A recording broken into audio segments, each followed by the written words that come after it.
Well, good morning guys, it's Bob from Greybeard Models. Welcome back to my channel and welcome to all my new subscribers. It's wonderful to see that.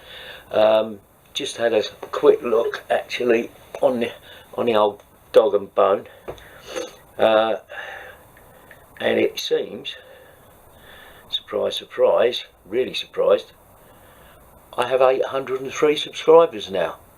So thank you very, very much. Do appreciate everything that you subscribers do, all the comments and everything like that, and you know, the tips and everything else that you share. So thank you very, very, very much. Moving swiftly on, you'd have seen a little picture earlier. Just got a new delivery, the new Gecko kit. So let's get over to the bench and we'll have a look. Yeah, so this arrived this morning. Sorry about the glare. Obviously manufacturers do like to have a nice glossy box. I got this from a company over here in the UK called Jumbly's Models. Really good service, had it pre-ordered, and literally they received it and got it out to me, you know, literally in the day, which was great. So let's get on with this. This is, as I say, it's the Gecko models. This is the general service truck version of their Katy ambulance, basically. Excuse me. Right, so it's kit number 35GM0072, 135th scale, World War II, British Army, closed cab, 30 weight, 4x2, general service truck, GS truck. Caution on the front of the box, not a toy, only suitable for adults and modelers aged over 14. So younger models there. If you want to have a go at this, I suggest you have somebody with you to help. I think it's probably because it's got photo etch in it, I think. Cement and paint's not included. The actual model may vary from the image on the box. This is a precision model kit which requires assembly. One figure is included, that's good news. This model kit includes photo etch parts and decals and contains parts to build one of the model. Great, all good stuff. On the side here, 135th scale, made in China.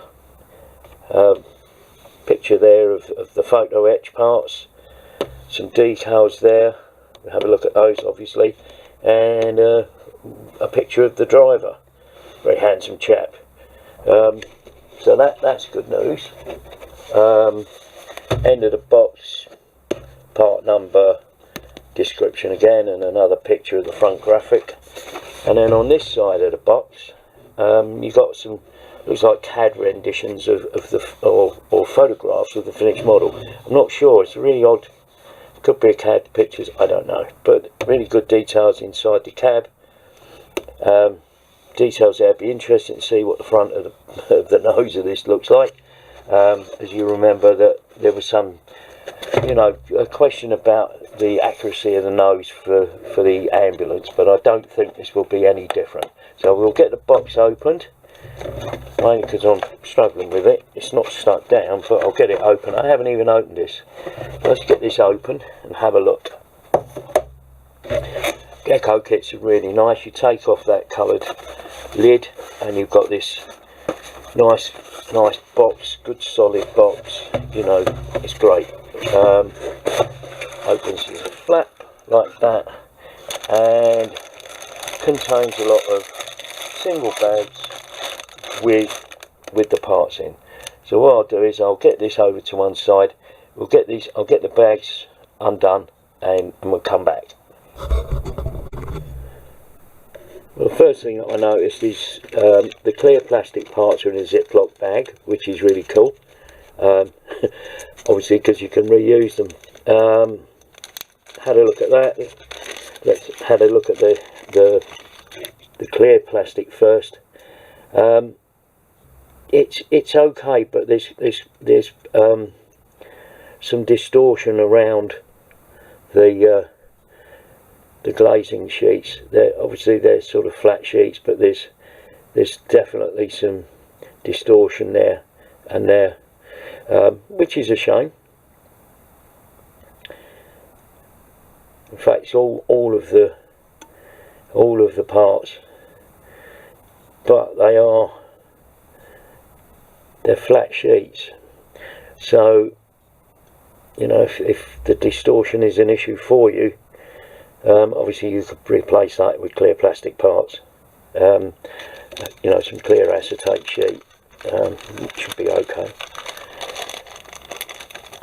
Right, move that one over. The other the other thing is this Ziploc bag's got the tyres in it. As you know, if you're watching my Katy ambulance build from the Gecko kit, these were pretty cool. It's a slightly different sort of arrangement really, because the core of the hub of the wheels come in two halves. And this particular bag is interesting. This sprue here, which had pouches and stuff, was with the Katy ambulance as well, and it came with you know, Princess Elizabeth figure, and this has now got a different sprue in it, which is your driver figure, but it's still got all the pouches and the spare helmets and stuff like that, which obviously that'll go into the spares bin. Right, the next bag. The next bag had a number of sprues in it,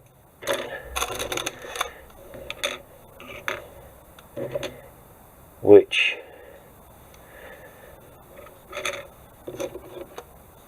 some minute parts there. Again, the moulding's really nice. I mean, it's sharp, should be really. Stowage boxes, bits of, I don't know what they are, parts of the chassis. This is a support rail, I believe, if I remember rightly. Some more stowage boxes, some brackets, stuff like that. So you know, this is in one separate bag. Very tiny parts there. I think these might be the hooks that go on the side of the body. They're like tie down hooks for the canvas shroud or cover or whatever you call it. But let's have a look at the next box. So I don't know why I said the next box, I meant the next bag. Anyway, the next bag's got these items in. There's a couple of sprues there with, again, looks like stowage boxes and some jerry cans, a couple of jerry cans, which is quite handy.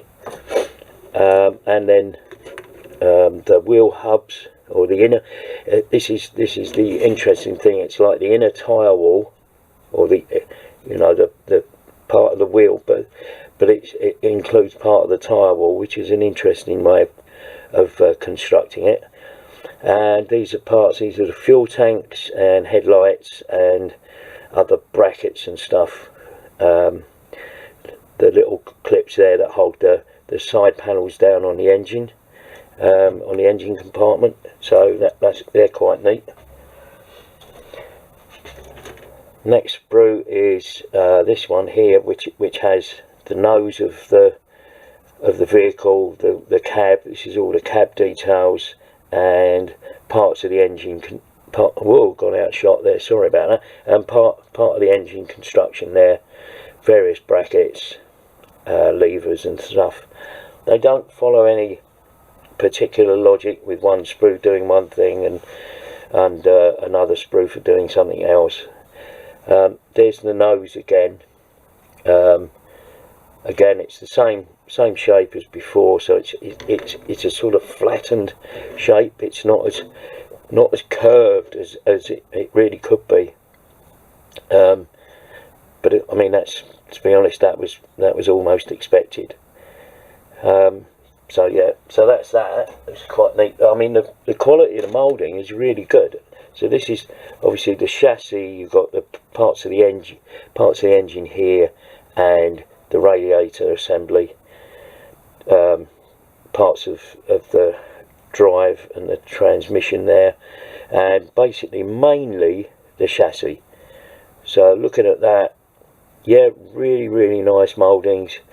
No flash, obviously. or no obvious flash. There are a couple of minor ejector pin marks on the internal sides of the chassis, but in the general scheme of things, when it's built, you probably won't see that. Well, you won't see that really, unless you tip the kit over and have a look specifically for ejector pin marks. But generally the quality of the moulding is good. This is a new part, not seen these parts before. So this is the front of the cab, the rear of the cab, the floor of the cab, the roof of the cab, and various parts of the body at the rear. Interesting that they've moulded the rear cover onto the rear part of the truck. That's going to be an interesting build then. And then there's an end piece there, which I'm assuming would be the tailgate without, yeah, the tailgate without the cover. Interesting. That's interesting. So I'm going to skip through to another sprue, and this is this I found it really interesting. We'll come back to that. So this sprue has got the cover moulded as one piece with all the creases and whatnot, but it's got a set of flaps, it's got another chassis rails, another radiator, and another, well, you know, like the spare wheel, I suppose. It's interesting.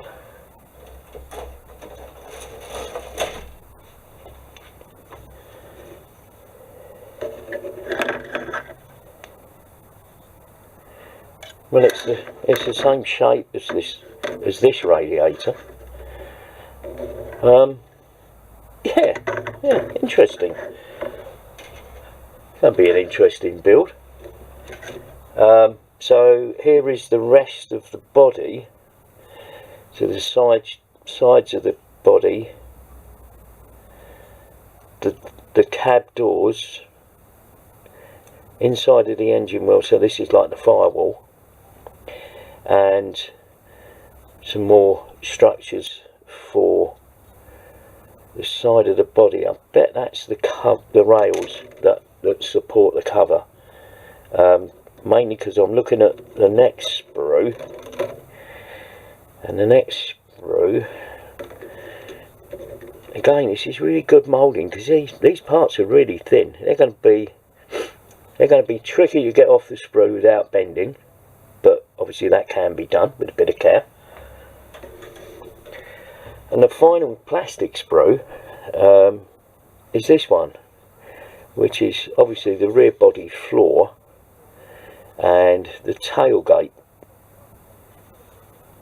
which is interesting. I assume that's the tailgate, unless that's the part that'll be where the cab is and the body's separate. I would think this is the underframe for the rear body, and this is the top rail that, you know, that if you're having it without the cover on. And I have noticed there, just there's a break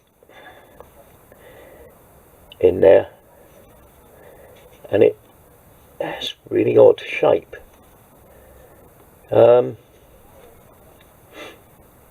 Yeah, it's broken, but it's also bent.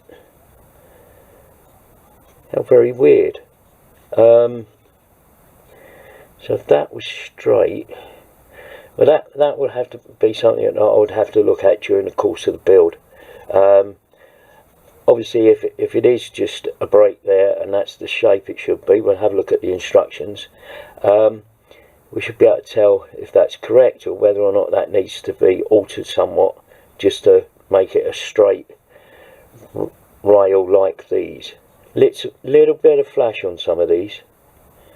There, down there, a little bit of flash, but not a great deal. Going to be interesting building that structure then without the cover. That was the one I was thinking of building. So having it with an open back with maybe a load on board. Don't know. But anyway, interesting stuff. I'll get the rest of the photo etch and all the rest of that. I'll get that out in a second. Come back to you in a bit. So I've now got the photo etch out. The photo etch is really good. It's covered in plastic on both sides, so that's really cool. And you've got there parts of the under frames of the rear of the body that hold things like fuel cans and stuff like that. Some interesting meshes there, which is obviously the front of the radiator, and some flaps, mud flaps and things. Some of these parts may be redundant because I believe that was the disc that was on the ambulance that holds the red cross at the front of the ambulance, so that may be a redundant part, but hey, you know. Yeah, nice parts, very good quality. There's also a little bit of tow rope or tie ropes material. Interesting. And a piece of wire, single core wire. That be interesting. Maybe some detail on the engine. And the decals, these were very nice actually on the on the ambulance, and they feel pretty much the same. They're a little bit thick, but yeah, cool. Yeah, interesting markings. I'm not sure what they are particularly specifically with these numbers. Don't know what various reference numbers and things, but we'll look those up anyway. And that's those. Let's put that back in the box out of the way, and here we go with the instructions. And the instructions are really cool, in various languages including English, German, and then I should imagine Chinese, Japanese and Korean maybe. I don't know, someone out there might be able to tell me. So let's have a look. I quite like the Gecko instructions as long as they've got them right. Let me just try and kill some of this glare. It is a bit annoying. And let me sort my lights out and we'll come back to the instructions. Well, I tried to mute some of the lighting or dim some of the lighting, but it's still coming up with you know, a sort of awkward bit of glare. But so the phrase flogging a dead horse comes to mind. It's a phrase we use over here in the UK. But anyway, yeah, so we've got the spruce call out.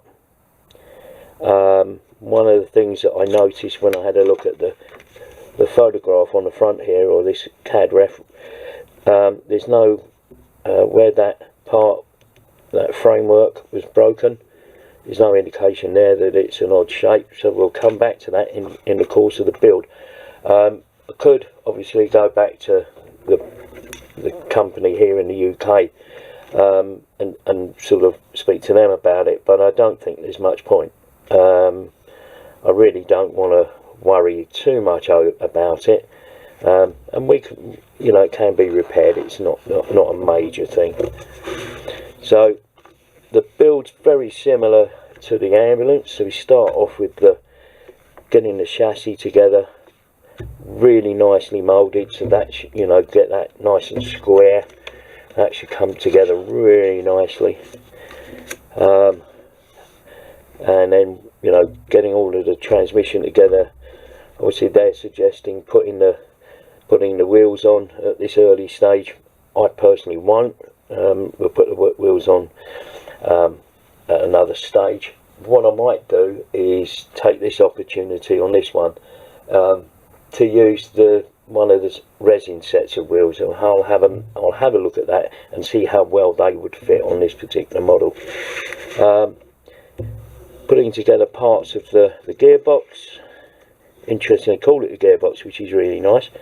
And then you've got the engine block there, construction.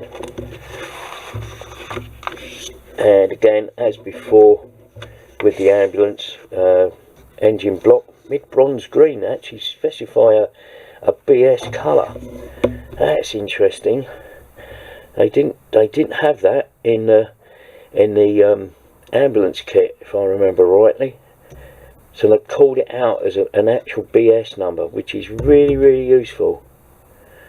Really useful to know that. So there you go with the engine construction. Then putting the transmission together into the rear,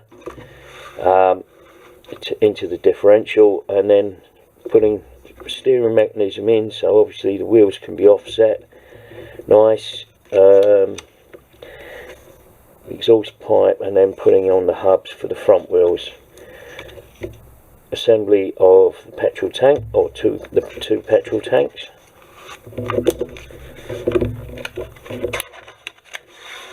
And then steering mechanisms, and then adding on the front wheels as well. Well, you know, we'll talk about that when we get into the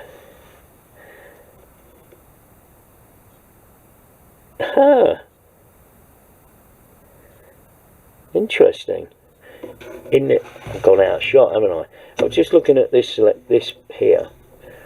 So they're talking about putting a piece of stretch sprue into the hub to represent a valve, which is that's really cool. Yeah. And then the instruction here: caution, make the thin wire in plastic frame channel with the heat or fire. Yeah, so you know, bit of stretch sprue, make the valve. Nice of them to tell you about that. You can set the wheel direction, which is cool. And again, put the fuel tanks on and preparing the nose, the mud guards at the front. Again, the assembly of this, I might go ahead and do it in slightly different order, obviously, because things like the radiator and all of this sort of stuff all needs to be painted before the assembly. I'm really annoyed. How's that? I think that might have killed it. Right, try and get rid of some of the glare. But yeah, so the assembly of the radiator, this is very much like the ambulance, and then fitting the photo etch into the nose to create the nose of the vehicle, and then assembling that whole front end with steps, which is different because the ambulance didn't have these steps. It had different steps. That's cool. So yeah, putting the front bumper on, and this is how you assemble the steps, and then put them on there, which is really nice. They do nice CAD renditions. Their order, I think, is a little bit off, but hey. And then there's the same thing as I had with the ambulance. Photo etch on top of a plastic part to represent like the rubber sort of boot on your brake pedal, accelerator, whatever. It seems odd to do that when I'm sure they could have just moulded it, but hey, you know, that's what it is. And to quote, you know, some of my friends out there, it is what it is. So front of the cab in place, you know, there. The seats, very basic seats in the cabs, and then putting instruments on. They've got individual decals for these, which is really nice.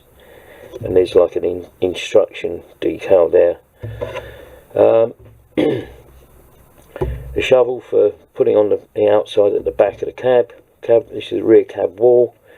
Fire extinguisher fitted there next to the driver's seat, and then the driver and co-driver's pad, which is mounted to the back of the cab, as opposed to like being a single seat construction, as it were. So then putting the front of the cab on, brackets there. For again, these windows were actually, you could flip them open or keep them closed, and I don't see anything to give you the option of having them open like on the Katy. Roof of the cab, brackets, and then the frame around this to create the door well, or the door fitting for the cab, and then assembling the whole together to create the cab, which is quite cool. And then the additional parts inside the engine compartment, and then moving on, adding the cab to the body. I would suggest a lot of dry fitting of this before you start really. During the construction, I think I'd construct the cab before I fitted this, and then get the cab in place, and then manoeuvre the parts to line them up, just to make sure I'm not rely on not sort of fitting that and then coming along with the cab and finding maybe there's a bit of misalignment. I would suggest, you know, doing that as sort of one exercise to get those to align properly. The side sheets on the hood, and then the top of the hood, and then putting those on. Obviously the side of these side panels were removable, so don't stick them unless it's what you want to do, but then they don't stick to that. They're not hinged along here. Yeah, so they're a separate panel that literally you unclip these two clips and pull the panel off, so that they were held in place by these clips. The hood was held in place by gravity, I think. But yeah, so we're now on to the construction of the doors and putting the doors and hinges in place. Didn't notice that they were hingeable, but they're not suggesting that you can pose them open or closed, but obviously that won't be an issue. We could maneuver that to be the case. You've got options on the side windows, which is nice. So you've got two. I noticed that in the clear parts. So there's your side windows, and there's an option side window, so you can have it as if it was rolled down, which is actually quite a neat thing to do. It's nice of them to provide that. Then you've got the rear view mirror, headlight assemblies, and then the final detail around the cab, the nudge bar at the front, and then that's what that was. Yes, it's not the disc for the Red Cross. That's the disc for the white sign.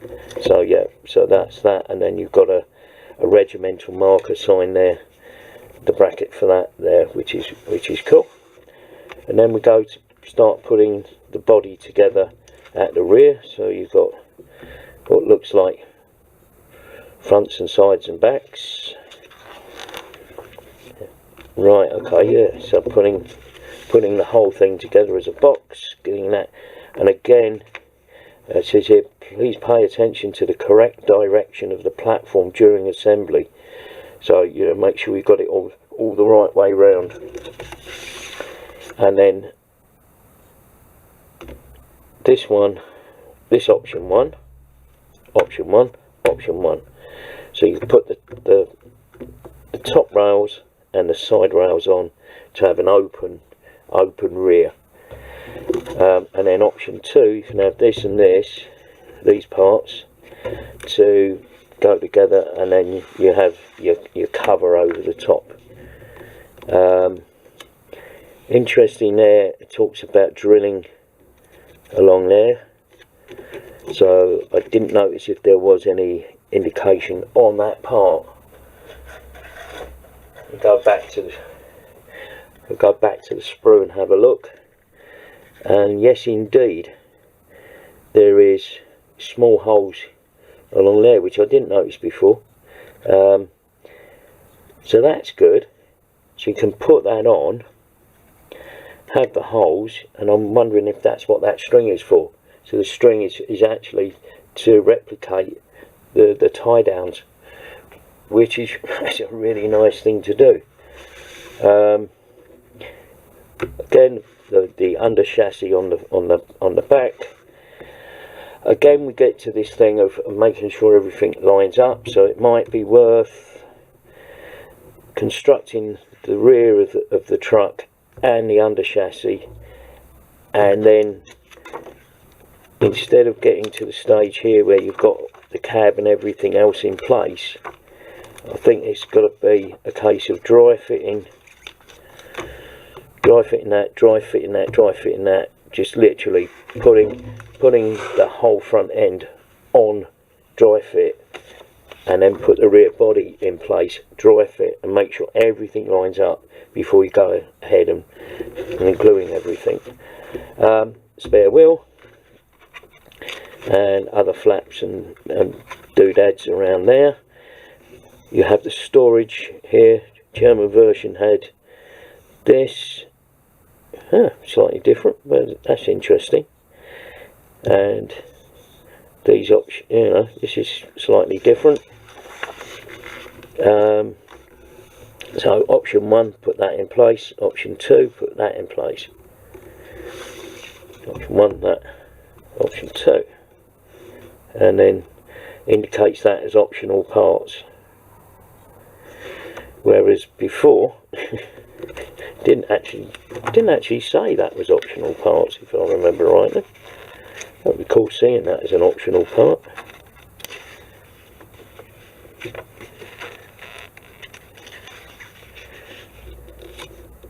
Yes, it did. Oh, didn't spot that. Optional part. And then this is the German version only. Okay.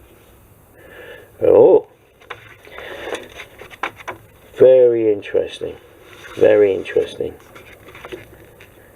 So, again, adding these detail parts on.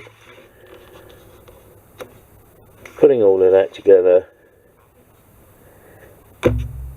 Paint your driver scheme there, and then showing you the string there, and then string along the sides if you're using this cover, and then the paint schemes. Very, very interesting paint schemes. To Brook, August 1941, really good, really nice. Having that colour scheme. Cab interior and underbonnet areas are likely to remain original khaki green. That's true, yeah. Field Police Unit, Czechoslovak Independent Group, Leamington Spa in the UK, 1941. Plain green, obviously khaki green strip. Lend-Lease example, 41st Guards Tank Regiment. Russian. I wonder. I thought that those decals looked Russian. Okay, so a Russian version, which could be cool. And then finally, captured by the German army and used on the Eastern Front. Unit unknown. Cool. So you do an army, you do a German version as well, and then some details on the kit colours and stuff like that. So, what do I think? Well, I'm a bit disappointed with the frame being damaged, but yeah, I can live with it. It's a shame. I'm sure some people buying this kit, if they get that, they'll end up sending it back. But I'm quite happy with it as it is. I can work with that. can repair that. The colour schemes, pretty good. I do like the options. That's very good. So it's going to be an interesting build, which I suppose I should start. But anyway, I hope you enjoyed that. I hope that was useful to you. And I'll see you all on the next one. Take it easy. Bye for now.